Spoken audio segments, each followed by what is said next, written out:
where are all the young men going to college now? They're going another way, or I don't know what they're doing, but they're not going to college in anywhere near the same numbers as they used to. It's a really interesting issue. I'm sure you saw the Wall Street Journal article, but it's now Yeah. 60-40 women to men in college, which sounds bad, but it's even worse when you consider that if your son shows up to college, there's 50% more women there, and 7 in 10 high school valedictorians are girls. Some of this is good. Some of this is catching up. Some of this is just warranted reward for young women and girls who are overachieving academically, but also it signals, I think, something very dangerous, and that is men are not attaching to school. They're not attaching to work. They're more likely to be unemployed, more likely to have opioid addiction.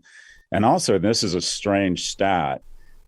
In 2008, 8% of men under the age of 30 had reported never having had sex. And while people hear the term and their brain fires a bunch of different ways, just assume it's a key component of establishing a relationship. That number as of last year is 28%. And the reason why that number is so scary is if men aren't attaching to work, they're not attaching, or young men attaching to work, school, or a job, they're very dangerous. Our most unstable societies have what is too many of the most dangerous person in the world, and that's a young, broken, alone male. So when we hear that men continue to not pursue college, we really do need to look at it. We're producing too many of this cohort. Mm-hmm.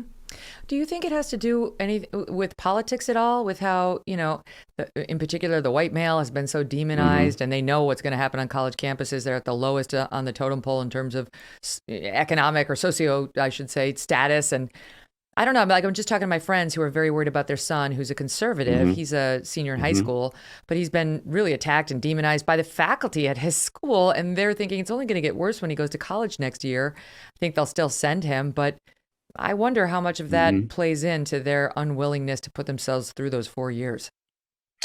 I don't think it's discouraging them from going. I think other reasons discourage them from going, but I wouldn't be surprised if it lends to more of them or disproportionate amount of them to drop out. I do think there's an unhealthy gestalt in universities right now where just informally we say on freshman orientation, okay, oppressors over here and oppressed over here.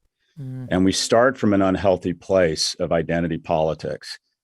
And universities have become especially rough and tumble places around this, where people's comments are taken out of context. They've made a caricature of it, and then they're shamed. And I would argue, Megyn, that it's actually their fellow students who are less forgiving than faculty. And I've seen it happen, Right. play out in class, where someone makes one false move. And universities are generally the most progressive places in the world. I think we've become really made a ton of progress being more accepting of people who don't look like us. Where we have failed is we have become increasingly intolerant of people who don't think like us. 2% of the faculty at Harvard identifies as conservative. And universities are supposed to be a place where we debate and have provocation and welcome the dissenter's voice. And around politics, we just don't tolerate it anymore. So I wonder if a lot of young men show up and immediately say, all right, my freshman orientation kind of told me I was an oppressor. Maybe this isn't the place for me. So I do think there's something there. I don't think it's discouraging them from going to college or enrolling them. I think it might be just encouraging them to drop out. Hmm. I know you've written a book on happiness for, just a short form. It's called The Algebra of Happiness, Notes on the Pursuit of Success, Mhm. Love, and Meaning.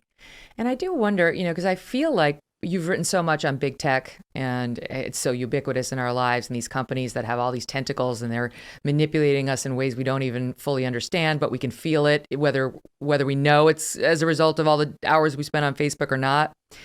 Just how big a role those big tech companies are playing in unhappiness, whether it's of young men or in particular of young women. We'll get to a story that just came out today from Facebook.